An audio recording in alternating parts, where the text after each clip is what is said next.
معزز سامعین کرام، السلام علیکم ورحمۃ اللہ تعالی وبرکاتہ۔ آج ہم آپ کو حضرت ابراہیم علیہ السلام اور آپ کے آگ میں ڈالے جانے کا واقعہ سنانے جا رہے ہیں۔ جب حضرت ابراہیم علیہ السلام نے ان تمام بتوں کو چورا چورا کر دیا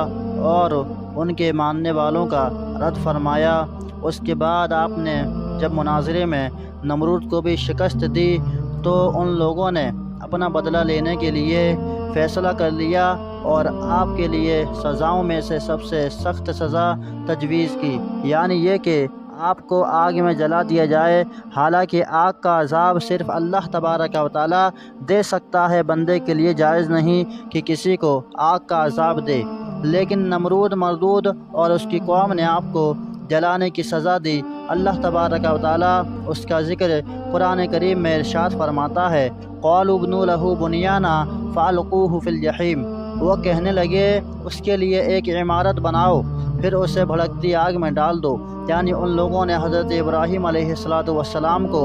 آگ میں ڈالنے کا فیصلہ کر لیا، اور آپ کی قوم نے آپ کو سزا دینے اور اپنے جھوٹے معبودوں کا بھرم قائم رکھنے کے لیے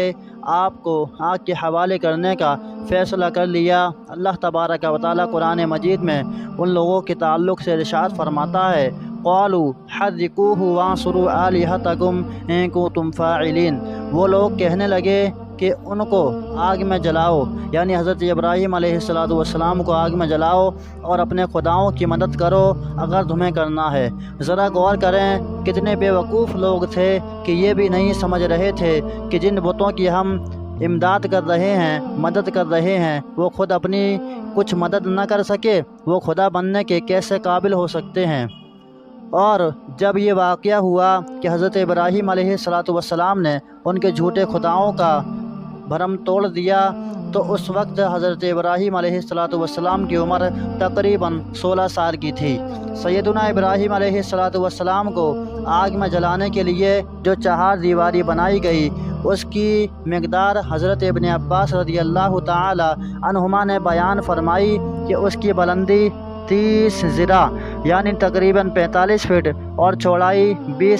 تقریباً 20 ذراع یعنی 30 فٹ اور لمبائی میں تقریباً 45 فٹ ہے۔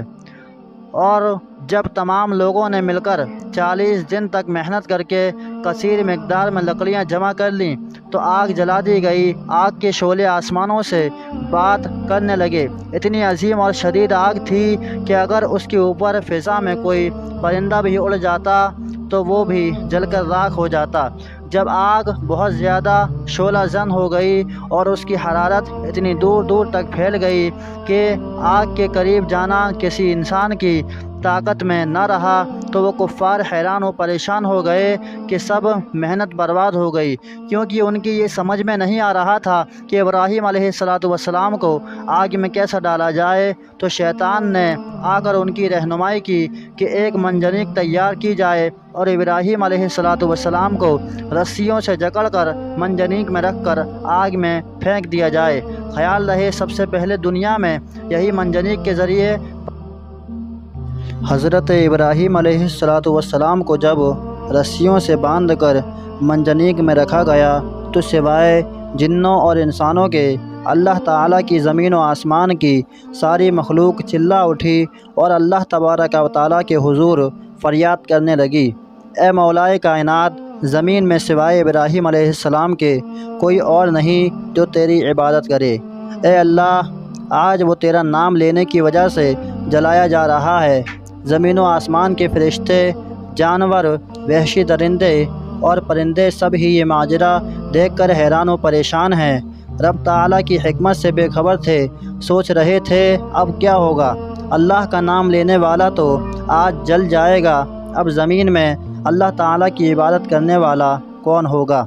حضرت ابو ہریرہ رضی اللہ تعالیٰ عنہ سے روایت ہے کہ رسول مکرم نور مجسم صلی اللہ تعالیٰ علیہ وسلم نے ارشاد فرمایا کہ جب سیدنا ابراہیم علیہ السلام کو آگ میں ڈالا جا رہا تھا تو آپ نے عرض کی، اے اللہ، اے رب العالمین، بے شک تو آسمان میں تنہا دیکھتا ہے اور میں زمین میں تنہا تیری عبادت کرنے والا ہوں۔ زمین و آسمان کے فرشتوں نے اللہ تعالیٰ کی بارگاہ میں عرض کی، اے اللہ ہمیں اجازت عطا فرما کہ ہم ابراہیم علیہ السلام کی امداد کریں۔ اللہ تبارک و تعالیٰ نے انہیں اجازت عطا فرمائی کہ اگر وہ تم سے مدد حاصل کرنا چاہتے ہیں تو تم ان کی امداد کرو، اور اگر وہ میرے بغیر کسی اور سے امداد نہیں حاصل کرتے تو میں انہیں زیادہ جانتا ہوں، میں ہی ان کا ولی ہوں، ان کا معاملہ مجھ پر ہی چھوڑ دو، بے شک وہ میرے خلیل ہیں۔ اس وقت تمام روئے زمین پر ان کے بغیر اور میرا کوئی خلیل نہیں، اور میں ہی ان کا معبود ہوں، میرے بغیر ان کا کوئی معبود نہیں۔